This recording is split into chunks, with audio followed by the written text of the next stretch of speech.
नमस्कार, जय माता दी। मन्नू जिंदगी यूट्यूब चैनल में आप सभी का स्वागत है। फ्रेंड्स, आज हम आपको वट सावित्री व्रत की कथा सुनाते हैं। यह व्रत है वो प्रकृति व मानव के अटूट बंधन, सौभाग्य की वृद्धि एवं पति व्रत के संस्कारों का प्रतीक होता है। तो वट सावित्री का व्रत है वो प्रकृति व मानव के अटूट बंधन, सौभाग्य की वृद्धि एवं पति व्रत के संस्कारों का प्रतीक है। तो वट सावित्री व्रत की कथा हम आपको सुनाते हैं। विवाहित महिलाएं और कोई भी कुंवारी कन्या इस व्रत को कर सकती है। ये व्रत है वो ज्येष्ठ कृष्ण अमावस्या के दिन आता है और इसे वट सावित्री व्रत कहते हैं। तो वट सावित्री व्रत की कथा। भद्र देश के एक राजा थे जिनका नाम था अश्वपति। भद्र देश के राजा अश्वपति के कोई संतान नहीं थी। उन्होंने संतान की प्राप्ति के लिए मंत्रों उच्चारण के साथ प्रतिदिन 1,00,000 आहुतियाँ दी। 18 वर्षों तक यह क्रम जारी रहा, यानी 18 वर्षों तक राजा ने प्रतिदिन 1,00,000 आहुतियाँ दी, ये मंत्रोच्चारण करके यज्ञ करवाए। इसके बाद सावित्री देवी ने प्रकट होकर वर दिया कि राजन, तुझे एक तेजस्वी कन्या पैदा होगी, तेरे एक अच्छी पुत्री होगी। सावित्री देवी की कृपा से जन्म लेने के कारण से कन्या का नाम सावित्री ही रख दिया। कन्या बड़ी होकर बहुत ही रूपवान हुई। योग्य वर न मिलने के कारण से सावित्री के पिता दुखी हो गए। जब सावित्री बड़ी हुई तो शादी के योग्य हुई तो कोई अच्छा वर नहीं मिला, तो राजा दुखी हो गए। तो उन्होंने कन्या को स्वयं वर तलाशने भेज दिया कि जा तू अपना पति खुद ही ढूंढ। तो सावित्री तपोवन में भटकने लगी। वहाँ साल्व देश के राजा द्युमत्सेन रहते थे, क्योंकि उनका राज्य किसी ने छीन लिया था। उस तपोवन में रहते थे वो राजा द्युमत्सेन। उनके पुत्र सत्यवान को देकर सावित्री ने पति के रूप में उनका वरण कर लिया। ऋषि राज नारद को जब ये बात पता चली तो वह राजा अश्वपति के पास पहुँचे और कहा, हे राजन, यह क्या कर रहे हैं आप? सत्यवान गुणवान है, धर्मात्मा है और बलवान भी है, पर उसकी आयु बहुत छोटी है, वह अल्प आयु है। तो नारद जी ने कहा, ऋषि राज नारद जी ने, कि राजा तुम क्या कर रहे हो? सत्यवान गुणवान भी है, धर्मात्मा भी है, बलवान भी है, लेकिन उनकी जो उम्र है वो बहुत ही छोटी है और उनकी मृत्यु जल्दी ही हो जाएगी, वह अल्प आयु है।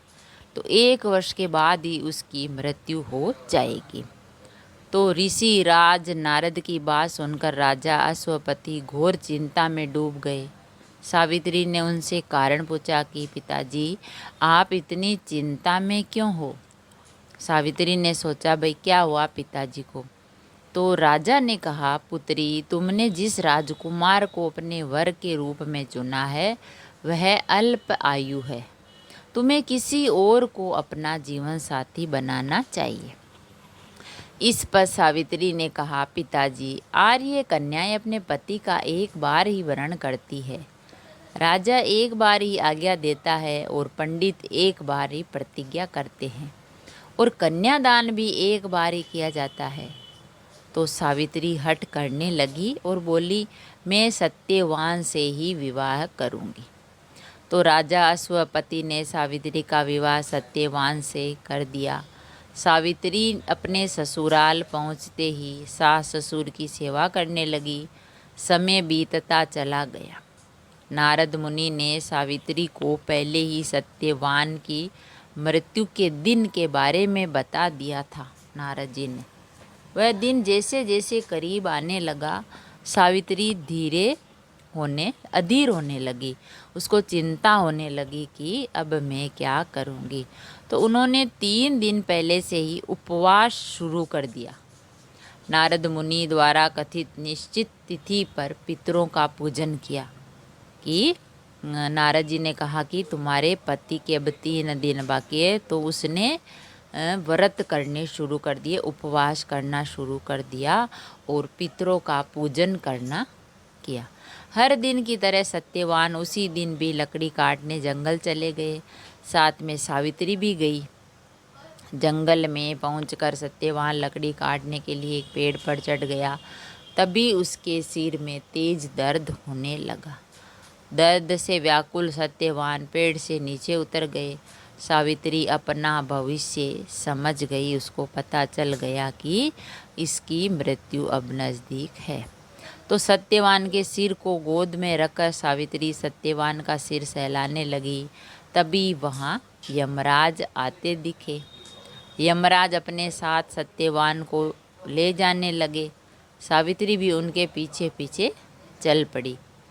यमराज ने सावित्री को समझाने की कोशिश की कि ये विधि का विधान है, लेकिन सावित्री नहीं मानी। यमराज ने कहा कि ये तो मर चुका है, तो हम इसको ले जाएंगे, ये तो विधि का विधान है, तुम पीछे मत आओ। लेकिन सावित्री उनकी नहीं सुनी, यमराज की ओर पीछे पीछे चली गई। सावित्री की निष्ठा और पति परायणता को देखकर यमराज ने सावित्री से कहा, हे देवी, तुम धन्य हो, तुम मुझसे कोई भी वरदान मांगो। यमराज ने कहा, देवी, तुम अपने पति वर्ता के लिए और निष्ठा के लिए धन्य हो, तुम मुझसे एक वरदान, कोई वरदान मांगो तो मैं तुम्हें वरदान दूंगा। तो सावित्री ने कहा, मेरे सास ससुर वनवासी और अंधे हैं, उन्हें आप दिव्य ज्योति प्रदान करें। यमराज ने कहा, ऐसा ही होगा, आओ अब लौट जाओ। उसने कहा, चलो, मैंने तुम्हारी बात मान ली और तुम जैसा चाहोगी वैसे ही तुम्हारे सास ससुर जो है उनको दिव्य ज्योति प्रदान कर देंगे, अब तुम चली जाओ। लेकिन सावित्री अपने पति सत्यवान के पीछे पीछे चलती रही। यमराज ने कहा, देवी, तुम वापस जाओ। सावित्री ने कहा, भगवान, मुझे अपने पति देव के पीछे पीछे चलने में कोई परेशानी नहीं है, पति के पीछे चलना मेरा कर्तव्य है। ये सुनकर उन्होंने फिर से उसे एक और वर मांगने के लिए कहा। यमराज ने सोचा कि मैं ऐसे करके इसे पीछा छुड़वा लूँगा और ये यहीं रह जाएगी। तो एक वचन तो वो दिया, जो उसके सास ससुर अंधे थे वो उनको नेत्र मिल गए। अब यमराज ने कहा, क्या करें, एक और आप मांगो, वर मांगने के लिए कहा। तो सावित्री बोली, हमारे ससुर का राज्य छीन गया है, उसे पुनः वापस दिला दे। तो सावित्री ने अपने लिए, अपने पति के लिए कुछ नहीं, केवल सास ससुर के लिए मांगती रही। यमराज ने सावित्री को ये वरदान भी दे दिया और कहा, अब तुम लौट जाओ। लेकिन सावित्री पीछे पीछे चलती रही। यमराज ने सावित्री को तीसरा वरदान मांगने को कहा। इस पर सावित्री ने 100 संतानों और सौभाग्य का वरदान मांगा। यमराज ने इसका वरदान भी सावित्री को दे दिया। यमराज समझे ही नहीं और उन्होंने कहा कि तू तीसरा वरदान मांग। तो उसने अपनी 100 संतानों का और सौभाग्य, अपनी खुद की सौभाग्य रहने का वरदान मांग लिया और यमराज ने इसका वरदान भी सावित्री को दे दिया कि चलो ठीक है, तुम्हारे 100 संतान होगी और तुम सौभाग्यवती रहोगी। सावित्री ने यमराज से कहा, प्रभु, मैं एक पतिव्रता पत्नी हूँ और आपने मुझे पुत्रवती होने का आशीर्वाद दे दिया है। ये सुनकर यमराज को सत्यवान के प्राण छोड़ने पड़े। यमराज अंतर्ध्यान हो गए और सावित्री उसी वट वृक्ष के पास आ गई जहाँ उसके पति का मृत शरीर पड़ा था। सत्यवान जीवित हो गया और दोनों खुशी खुशी अपने राज्य की ओर चल पड़े।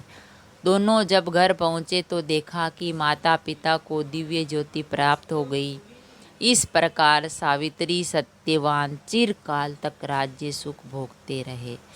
अतः पतिव्रता सावित्री के अनुरूप ही प्रथम अपने सास ससुर का उचित पूजन करने के साथ ही अन्य विधियों को प्रारंभ करें और वट सावित्री व्रत करने और इस कथा को सुनने से उपवासक के वैवाहिक जीवन या जीवन साथी की आयु पर किसी प्रकार का कोई संकट आ भी तो भी टल जाता है। बोलिए श्री सावित्री की जय। तो ये वट सावित्री व्रत की कथा है।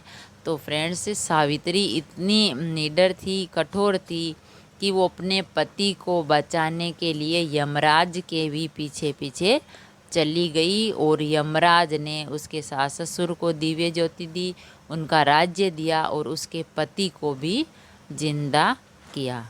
तो यही कहते हैं कि अगर आप सच्चे मन से अपने अच्छे विचारों से जो भी कार्य करते हो उसमें भगवान जरूर साथ देता है। तो अतः पतिव्रता सावित्री के अनुसार ही प्रथम अपने सास ससुर का उचित पूजन करने के साथ ही अन्य विधियों को प्रारंभ करें और वट सावित्री व्रत करने और इस कथा को सुनने से वैवाहिक जीवन और जीवन साथी की आयु पर किसी प्रकार का कोई संकट आया भी हो तो वो टल जाता है। तो फ्रेंड्स, ये थी कहानी सत्य सावित्री की, वट सावित्री व्रत की, और आप भी सुनिए और व्रत करिए। तो फ्रेंड्स, अगर कहानी पसंद आई तो लाइक, शेयर और सब्सक्राइब ज़रूर करें।